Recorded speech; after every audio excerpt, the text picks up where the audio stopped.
Ya. Iya. Selama sepanjang malam. Ya walaupun istilahnya sebelum hampir mirip-mirip, Bang. Ya. Tapi sebutan yang sudah populer di tiga itu kan. Ramadan malamnya itu ada taraweh, ada qiyamul lail, ada tahajud. Tahajud.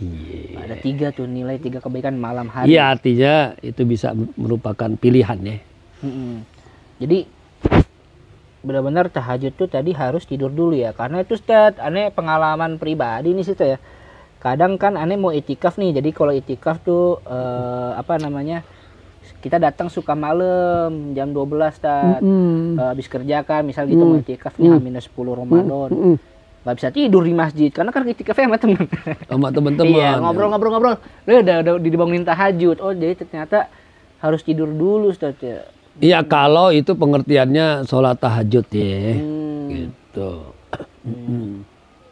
Nah, saat baik lagi nih, balik ke basic nih soal niat. Ya. Kan kalau di TV habis subuh ada niat ya, sebelum subuh tuh imsak baca niat. Pertanyaannya, kalau kita gak niat secara zohir tuh gimana Sat? Tidak apa-apa. Niat itu kenapa dilafazkan? Ulama mengajarkan untuk talaffuz, ya, disebut talaffuz, melafazkan, supaya lebih memantapkan dengan apa yang akan dikerjakan esok hari. Oh gitu, jadi nggak apa-apa ya. Tapi dia bukan bagian dari lafaznya ya, bukan bagian dari rukun sahnya ibadah tersebut. Untuk puasa nih ya, puasa, sholat sama juga tuh kan. Ya. Kalau sholat ada yang orang mengucapkan usolli fardal maghribi salasa rakaatin. Kalau puasa nawaitu shauma ghadin an adai fardhi syahri ramadhana hadhihi sanati lillahi ta'ala. Itu udah memasyarakat ya. Enggak apa-apa, itu mereka talafuz. Yang tidak melafalkan itu nggak apa-apa juga, toh dalam hatinya dia sudah terbetik. Ya, ketika dia bangun, oh bangunnya, kenapa kita bangun? Oh besok mau puasa. Oh, makan sahur, bismillah. Kenapa makan sahur saya? Minum. Oh puasa. Karena besok mau puasa. Ya, alam bawah sadar juga. Alam bawah sadar. Jadi apa namanya, kata ulama sebagian, niat itu adalah satu ungkapan, ya, hasrat, perkataan, keinginan yang terpatri di dalam hati. Dalam hati. Nah kan satu-satunya niat yang dilafatkan, yang diajarkan oleh Rasul adalah niat haji dan umroh. Iya, itu doang tuh. Labbaik Allahumma umratan. Kalau umroh, labbaik Allahumma hajjan, ya, gitu. Itu yang diajarkan oleh Rasul. Jadi sekali lagi ini persoalan yang gak usah diperuncing, diperpanjang, ya. Soal di masjid tertentu, musola tertentu, habis selesai witir, kemudian doa, ayo niat masuk bareng, ya kan? Nawaitu shauma ghadin an adai fardhi syahri dan seterusnya. Ya nggak apa-apa, silakan saja. Dengerin teman-teman, ada sih punya teman Ustaz, dia batal puasa gara-gara dia kagak niat. Ya salam. Lucu Ustaz ya. Ya salam. Itu. Dia katanya, gue gak baca niat, jadi mungkin gue gak niat puasa gitu. Iya, kan harusnya sangat disayangkan itu mah. Harusnya kan tetap puasa aja kan ya. Ya kan artinya gini loh, logikanya kan saudara. Kita bangun sahur, bangun. Apa nih? Oh sahur ya. Lah sahur kan makan memang niatnya buat puasa besok. Gitu. Saya nggak tahu dia bohong apa gimana. Mungkin dia pengen batal aja sih. Nah, itu namanya alibi, jadi alasan. Nggak boleh gitu. Nah, ini masih berbicara soal niat nih. Ini kita masih soal sahur-sahur tadi nih. Apa namanya? Kalau nggak sahur itu nggak apa-apa, Ustaz. Oh, sahur itu walaupun diperintahkan oleh Nabi, dianjurkan tidak menjadi kewajiban mutlak. Enggak sahur, yang penting malamnya dia kan udah niat nih. Oke, jadi ini malamnya. Ya artinya kan, ya sebelum kita nih orang habis terawih, istirahat sebentar di rumah, kita mau tidur aja udah kepikiran kan. Ntar malam kita bangun sahur nih karena besok puasa, ya kan? Nah, itu sebenarnya udah masuk dalam kategori niat dalam hati. Padahal kesiangan, bangun udah azan, ya. Maka tidak sahur, bisa terus dilanjutkan puasanya dan sah puasanya. Sah puasanya. Oh berarti niat nggak masalah ya, nggak ada perdebatan di situ ya. Nah Sat, soal tadi sahur kan masih sahur. Tadi kan Rasul bahkan memerintahkan kita untuk sahur selain untuk fisik ya, ibaratnya isi bensin lah ya. Cuma sebenarnya apa sih keutamaan di sahur itu, di waktu-waktu sahur? Apa pahala yang didapat sebenarnya? Rasul sallallahu alaihi wasallam mengatakan tasaharu fa inna fis sahuri barakah. Ya, bersahurlah kalian kata Nabi, jangan pakai kagak sahur. Ya, mentang-mentang kuat misalnya, gua kuat kagak sahur juga, jangan begitu. Iya, jangan. Karena Nabi bilang fa inna fis sahuri barakah. Oh, di dalam sahur itu ada keberkahan. Satu. Berkah. Apa itu berkah? Ziyadatul khair. Kebaikan bertambah. Masya Allah. Ya, nah ada ulama mengatakan ini dari hadis Nabi juga. Rasul mengatakan jarak antara kita berhenti makan sahur sama azan subuh bagusnya ada jeda. Bagusnya, Iya. kalau waktunya memang cukup. Ya, berapa lama jedanya itu? Nabi pernah ditanya, kata Nabi, ya, qadra khamsin au sittin ayah. Ternyata kata Nabi, jedanya adalah sekitar kalau baca Quran itu ya 50 atau 60 ayat. Gitu Bang Pade. 60 ayat Quran. Iya, itu acara-acaranya paling 5-10 menit deh itu. 5-10 menit ya. Iya. Jadi jedanya 5 sampai 10 menit. Nah, itu yang dikatakan waktu imsak mungkin. Iya, sebetulnya ulama dulu menambahkan lagi ada yang dimaksud dengan imsak kan mulai menahan. Maksudnya kalau udah 5-10 menit sebelum azan subuh tuh kita udah beres-beres, sudah bebersih, udah gosok gigi yang rapi, ya kan? Ya, mungkin wudhu siap-siap ke masjid, ya. Dan ada lagi tuh waktu yang berkah di sahur itu, ya, kata Nabi itu, ya, dan bukan Rasul juga yang menyabdakan, tapi Allah yang memfirmankan. Ya. Firman Allah ini. Wabil ashari hum yastaghfirun. Firman Allah dalam Al-Quran, ya. Dan di waktu sahur mereka beristighfar, ya, Berbanyak istighfar. Iya, udah cakep tuh. 5 menit sebelum azan subuh, ya, duduk. Yang ibu-ibu di rumahnya boleh di atas sejadahnya, yang bapak pergi ke masjid musola, duduk istighfar aja lah, astagfirullah. Itu masya Allah, gitu. Jadi kadang-kadang kan sekarang ini kita ya boleh dibilang pas nggak pas juga. Kadang-kadang subuh tuh tayangan TV yang kocak-kocak tuh yang keluar ya, komedian apa gitu. Walaupun ada tujuan tujuannya juga katanya, supaya orang bangunin sahur dia pada melek. Betul juga ya, sih. pada ini. Ya boleh juga sih kalau diniatin gitu. Benar. Ya, tapi tetap perlu ada juga waktu yang spesial tadi disiapkan. Jadi yang berkah ya, pertama berkah, terus waktu-waktu istighfar itu kita istighfar, tilawah Quran. Itulah kenapa diperintahkan kita untuk sahur, dianjurkan sahur. Ya, jadi sahur itu betul-betul sunnah yang diajarkan oleh Rasul Shallallahu Alaihi Wasallam. Nah ini ente kok langsung judulnya sahur duluan nih? Oh ya, sahur dulu ya baru buka ya. Iya, sahur dulu pelan-pelan. Ya walaupun tadi kita bahas-bahas sedikit buka sih saat. Iya. Ada. Ya, tadi kan bukan terkait dengan bukan terkait dengan sunahnya ya. Betul. Ya, dalam berbuka sunahnya apa sih gitu nah, kan?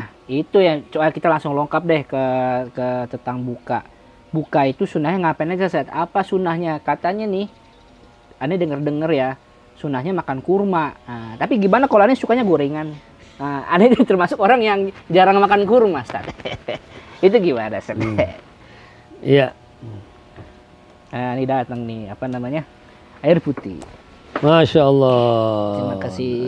Air sehat buat ngebilas habis minum kopi, surbul qahwa, ya, wa ba'da dzalika al-ma' as-safi, air yang bening. Bismillahirrahmanirrahim. Ya Bang Fadil, lagi-lagi Rasul mengatakan dalam hadis begini, la yazalun nas bi khairin ma'ajjalul fitr. Kata Nabi, orang selalu dia berada dalam kebaikan, gitu. Ya, kapan itu? Sepanjang dia menyegerakan berbuka puasa. Oke. Jadi masya Allah ya, kalau sahur tadi Rasul singgung barokah, ya kan? Kalau ini takjil menyegerakan buka puasa, Rasul sebut khair. Masya Allah. Jadi orang puasa kita tuh sahur sama buka kita udah dapat 2, al barakatu wal khair. Ya kan? keberkahan, kebaikan. Karena Nabi bilang begitu. Nah, kenapa Rasul nyuruh kita buru-buru? Kalau udah memang waktunya tiba, puasa, jangan pakai ngomong enggak, saya mentar-taran aja dikit dulu. Mau kagak lapar nggak haus kok gitu. Itu nggak boleh. Sok kuat. Iya, karena itu Allah udah kasih gaya-gayaan ini anugerah untuk buka puasa. Nah, jadi ya mempercepat atau menyegerakan berbuka itu satu ya. Pertama dia merasa betul-betul mensyukuri ini nikmat dari Allah. Yang kedua, dia cepat-cepat merasakan apa yang Allah berikan kenikmatan berupa hilangnya rasa haus dahaga, kerongkongan akan basah. Dan yang lebih penting lagi adalah ya pahala. Insya Allah dia sudah akan terima saat itu juga. Makanya ulama mengajarkan satu kalimat ya, zahabadz dzama wabtalatil uruq wa sabatal ajru insyaallah. Ya. Lapar haus hilang lenyap, ya kan? Kemudian pahala sudah ditetapkan di sisi Allah. Itu. Jadi kalau orang dia bertugas sebagai muazin di musola di masjid, dia minum dulu satu teguk air buat ngebatalin puasa, baru dia azan. Ya itulah mengapa azan di masjid kadang suka delay. Itu yang kadang-kadang orang kalau dia nggak punya TV nggak punya radio kesian juga ya. Nungguin azan nggak taunya muazinnya lagi minimal gorengan satu masuk sama air ya. Nah berkaitan sama sunnah saat. Nah, tadi ya soal makan kurma ya. Itu emang sunnah Rasul kurma ya. Kurma sama air putih atau apa ya? Nah, pertanyaannya selain kurmanya itu, Ustaz, katanya emang harus ganjil, Ustaz, kurmanya. Katanya emang harus ganjil, Ustaz. Iya. Ini unik juga emang ini ya. Yang pertama, ya kenapa mungkin menyegerakan dengan kurma itu disebut sunnah? Pertama, itu makanan hidangan yang memang sehari-hari Rasul dapatkan. Di sana kan gampang, memang perkebunan kurma tempatnya, ya kan? Iya. Nah, yang kedua, ya, secara ilmiah kurma itu punya kadar zat gula yang sangat cepat menormalkan metabolisme tubuh. Jadi dengan kurma itu, itu sebenarnya sudah terganjal, ya, luar biasa. Makanya keberkahan puasa itu begini, coba ente bayangin.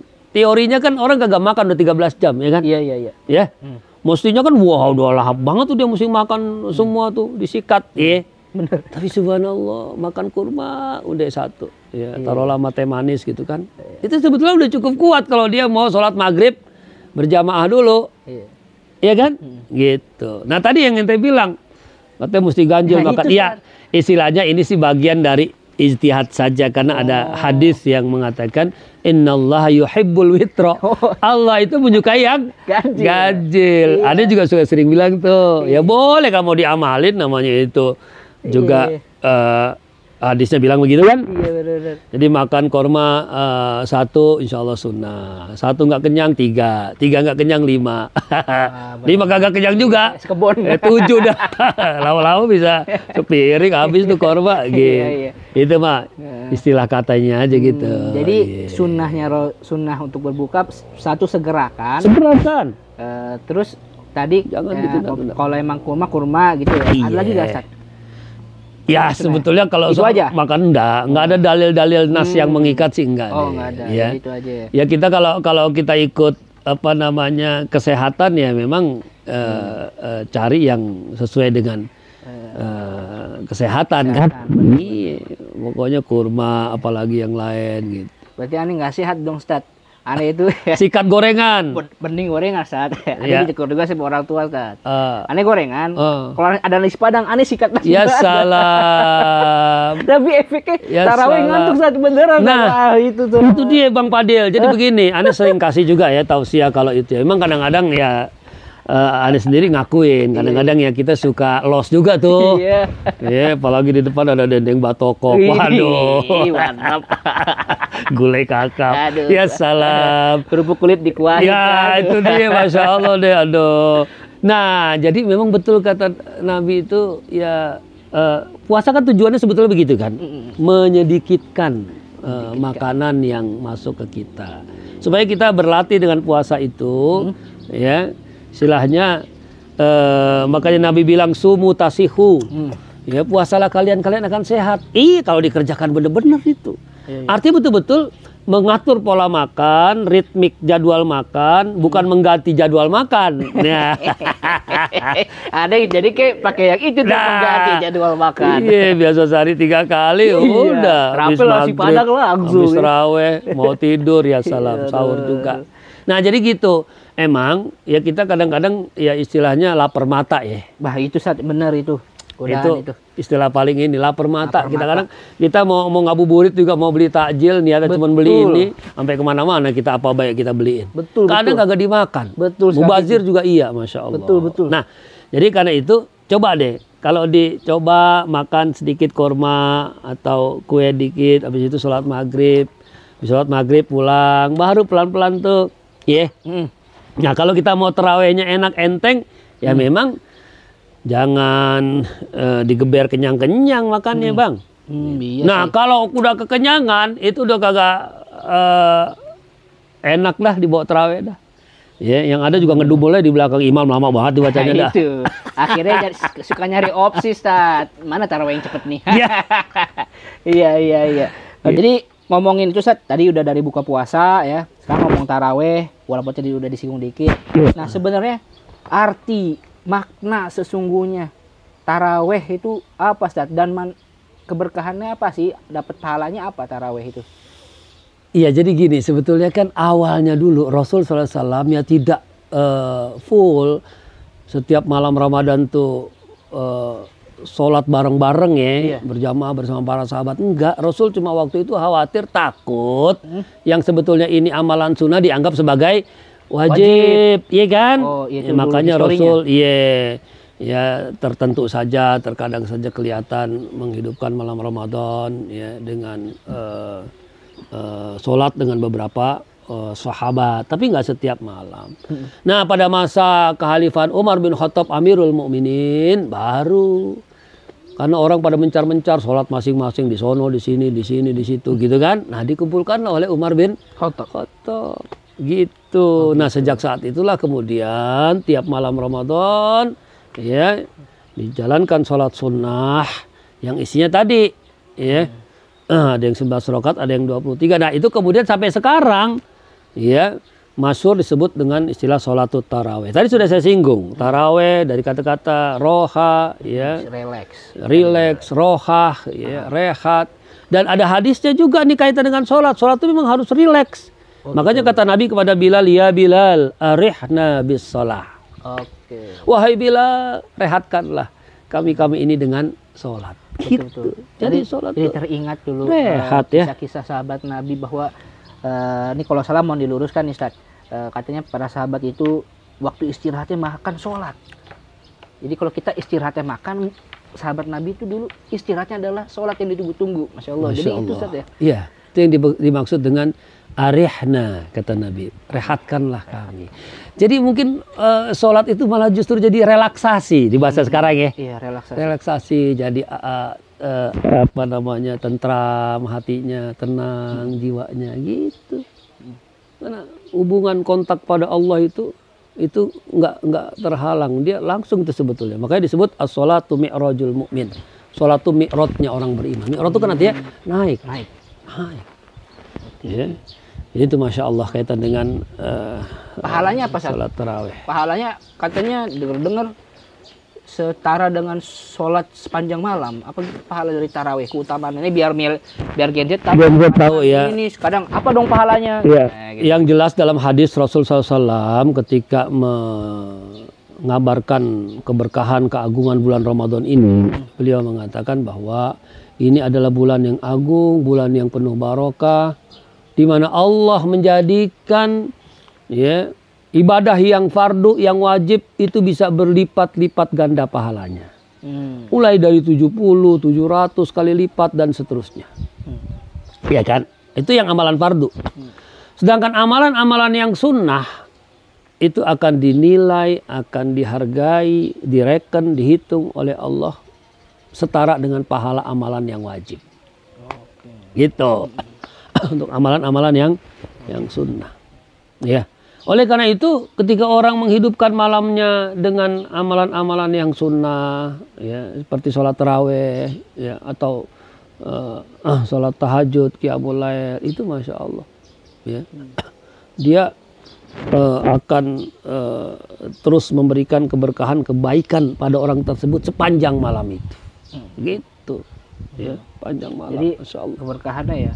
Mungkin kalau saya pengen ngomong ke adik-adik semua Gen Z, jangan hitung-hitung pahala. Karena emang ente bisa ngitung dosa ente gitu kan. Oh, benar. Iya kan? Jadi Iya. gak usah perhitungan lah sama pahalanya apa nih sepanjang malam, sepanjang inilah. Iya. Jadi kalau aneh pikir gitu saat. Yang penting yakinin aja. Yakinin, minta Udah, ampunan, ini masya udah. Allah. Karena kita juga bisa Kan ngitung ada dosa. dua kan, Iya. yang besar tuh ampunan dan rahmat Allah. Betul, Gitu. betul. Bahkan mungkin kita masuk surga bukan karena pahala kita gitu, tapi Benar. karena makfirahnya. Benar, bukan karena amal, bukan karena pahala semata. Ya, dalam hadis disebutkan jelas-jelas. Itu karena rahmat Allah. Betul. Ya, kan Nabi yang bilang begitu. Kalian tidak akan masuk surga hanya dengan mengandalkan amal kalian. Lalu sahabat bilang, apakah termasuk engkau juga ya Rasulullah? Gitu. Ya. Nabi bilang, naam, termasuk juga aku. Illa ayatagammadani Allah birahmatih, kata Nabi. Kecuali kalau aku diliputi oleh rahmat kasih sayang Allah. Gitu. Itu mahalnya rahmat kasih sayang Allah. Dan di bulan Ramadan ini curahan rahmat, masya Allah. Bulannya penuh rahmat. Dibukakan semua pintu kebaikan, ditutup neraka. Iya. Sufidatis syayatin, futihat abwabul jannah, wa ughliqat abwabun niran. Gitu hadisnya. Setan diikat, Iya. diborgol. Borgol. Pintu surga dibuka lebar-lebar. Pintu neraka ditutup rapat-rapat. Ini hiperbolik. Hiperbolik. Ya, jadi bahasa kiasan bahwa betapa peluang-peluang kebaikan itu begitu luas di bulan Ramadan ini. Sampai buat Gen Z milenial juga masya Allah. Coba bagi-bagiin takjil on the road gitu kan. takjil on the road, Tuh, bener. orang girang banget itu. Bener. Karena Ojek, senang ojol, sekali. ojek, gini loh. Orang lagi diangkot, tahu-tahu azan maghrib. Dia bukan kagak ada duit di dompetnya. Betul, nggak bisa beli. Jalanan macet. Iya. Dia mau turun, dia ditanggung. Ditinggal sama angkot ya, Pak. Sama angkot ditinggal angkot. Iya. Ada anak-anak Gen Z milenial nih, masya Allah, kumpul di pinggir jalan, bawa tuh ya plastik kresek banyak isinya, satu plastik, ada aqua, ada korma, ada snack, ya kan? Betul. Masya Allah, itu dikasih sama mereka yang lagi diangkot, sama yang lagi di motor. Berkah banget itu. Apa yang kagak girang mereka? Betul. Nah, jadi lihat teman-teman Gen Z milenial ini, masya Allah, Ramadan juga banyak peluang-peluang kebaikan ya. Banyak betul. Itu yang tadi dikatakan oleh Nabi, ya futihat abwabul jannah, dibuka lebar-lebar pintu Insyaallah. surga. Jadi ya ibaratnya nih kalau teman-teman apa namanya nggak bisa baca Quran yang banyak, mungkin ada keterbatasan, mungkin bisa diganti pahala lain. Ini kan ya? Nah, gitu. Jadi Tutup ganti. dengan amalan Betul, yang banyak lain. pahala, Sementara ladang. gitu bisa ditambah dengan Iya. amalan yang lain. Jadi jangan pesimis, jangan lantas kita nggak ngapa-ngapain sama sekali. Betul. Gitu. Lakukan apa yang bisa kita lakukan. Masya Allah. Ya. Ini nggak terasa nih satu segmen aja udah mau 47 menit Sat. Tapi banyak bahasan sebenarnya, masih banyak pertanyaan-pertanyaan kita nih Sat. Iya, tapi kita perlu istirahat juga, istirahat Del, Dar, dulu, biar benar, kagak ngebul pala nih, ngomong mulu ngebul bener ya. nih. Oke deh, mungkin kali ini segmennya ini masih kayak seputar one on one tentang Ramadan ya, puasa ya, belum kayak tentang pertanyaan-pertanyaan fikih-fikih tadi ya, kayak soal apa namanya? Tadi mau dibahas juga setengah. Tapi aneh mau pesen nih Bang Fadil ya. Apa? Terakhir yang kita singgung tentang takjil ya. Oh ya, Ya artinya begini. Ini insya Allah merupakan satu apa namanya ide, gagasan. Mudah-mudahan ini menjadi sesuatu yang baik. Ya. Nah dalam hadis kan katanya Rasul bersabda Inna lisaimi da'watun la turaddu. Orang yang puasa doanya kagak ditolak. Masya Allah ya. Itu orang puasa. Apalagi saat dia mau berbuka. Nah gimana kalau misalnya saat kita buka puasa takjil kita ya, Iya. atau saat membagi-bagikan makanan takjil itu kalau boleh ada semacam satu pesan diselipin, tolong doakan Masya Allah. saudara-saudara kita di Palestina agar segera merdeka. Nah, Masya Allah tuh, ada bendera merah putih, ada bendera Palestina situ, kasih di makanan itu. Orang akan teringat. Coba Bang, ini kita nggak kuat saya juga ngomongnya nih ya. Jadi kalau dalam satu syair yang saya pernah dapat, satu nasyid ya, tentang Palestina itu disebutkan begini. Faqadulu kematal hana haitsu la ahla aw sakan aishuhum asbahal buka thawbuhum asbahal kafan. Mereka telah kehilangan ya segenggam kebahagiaan ya. Mereka nggak punya lagi keluarga, sakan, rumah, sudah nggak ada, hancur semua keluarga ya, mungkin kakaknya, ibunya, ayahnya ya. Dan kehidupan mereka itu tak ubahnya ya, sebuah tangisan yang terus nggak berhenti. Dan pakaian yang mereka kenakan itu ya Rob ya asbahal kafan, dia seolah seperti kafan yang sudah melekat, yang kapan saja, di mana saja akan terjadi. Makanya Ibu Menlu kita itu, Ibu siapa namanya dia? Bu Retno. Ketika di Monas, Masya Allah, dia sangat terenyuh, tersentuh hatinya. Gimana mungkin anak-anak di Palestina itu sudah dicatat namanya di tangan mereka. Satu-satu dikasih pakai spidol permanen, dicatat. Kenapa ini dicatat namanya? Supaya gampang ditemukan kalau syahid jasadnya ya terkena bom penjajah Israel. Ini kan luar biasa tragedi kemanusiaan. Nah karena itu di bulan Ramadan ini nih, Masya Allah nih, kalau kita punya keluangan rezeki untuk membelikan iftar orang puasa ya di kita juga bagus ya. Betul. Tapi kalau ada peluang yang bisa membawakan untuk saudara-saudara kita di Palestina, Masya Allah itu di sosial media udah terang-terangan mereka sampai terpaksa makan makanan yang ada, sampai makanan buat ya Allah ya Rabb. Betul. Hewan ternak mereka olah supaya bisa mereka makan. Ada yang makan kaktus, tumbuh-tumbuhan yang ada di sekitar tempat mereka. Ya, darurat pangannya udah luar biasa. Nah, oleh karena itu ini sebagai satu insight ya. Kita bicara Ramadan di negeri kita, tapi kita juga tidak menyampingkan ya keadaan saudara-saudara kita di Palestina. Mudah-mudahan Ramadan tahun ini Ramadan yang betul-betul memberikan kemenangan buat kemerdekaan rakyat Palestina. Amin. Saya tadi ketawa-ketawa pas dengar Ustadz berita, saya langsung merinding membayanginnya. Gimana Ustadz ya? Maksudnya ini mungkin hidangan depan ini mewah sekali di sana. Masya Allah ya. Puasa kita Astagfirullahaladzim. Apa ya? Astagfirullahaladzim. Di Indonesia puasanya nggak ada apa-apanya lah sama saudara-saudara kita di sana itu. Di Indonesia banyak mudah ya. Kalau kita di sini kita insya Allah sahur sudah pasti kebayangin bisa berbuka. Betul. Mereka sahur belum tentu mungkin apakah bisa berbuka. Iya. Mereka berbuka belum tentu apakah mereka akan sahur lagi. Bahkan belum tentu mereka bisa ketemu Lebaran. Tapi mereka orang-orang yang Masya Allah di Palestina itu keyakinan terhadap syahada, kesahidan Masya Allah. Bisa jadi mereka ya malamnya sahur tapi berbukanya sudah di dalam surga. Masya Allah. Mereka berbuka ya di rumah mereka, sahurnya sudah di dalam surga. Masya Allah ya, itu tentang fenomena syuhada Palestina. Ya Allah ya Rabb. Oke teman-teman, terima kasih. Pokoknya tadi banyak pesan-pesan, ya Allah, ya terutama pesan akhir kita tentang Palestina. Teman-teman Gen Z milenial Bang Fadil, jangan lupa ya, kita sapa mereka. Jadi terus kalau ada mau tanya-tanya, nanti kalau rame kita akan langsung bikin live atau dadakan pertanyaan seru nih sama Ustadz Said. Di sini manggilnya Kiai, Pak Kiai. Gitu. Gak apa-apa, ramein aja gitu. Mau nanti di short, mau di videonya, komen, like dan subscribe. Jangan lupa Robani Media Tama. Oke. Jangan panggil Kiai Bang Fadil. Oh, apa maunya Ustadz? Bang Ustadz aja Bang Ustadz. Bang Ustadz. Oke, jadi brandingnya Bang Ustadz. Bang Ustadz Said. Iya. Oke, teman-teman, terima kasih banyak. Maaf jika ada salah sekata nih obrolan-obrolan ini. Terima kasih Bang Ustadz Said. Iya. Oke, assalamualaikum warahmatullahi wabarakatuh. Assalamualaikum warahmatullahi wabarakatuh.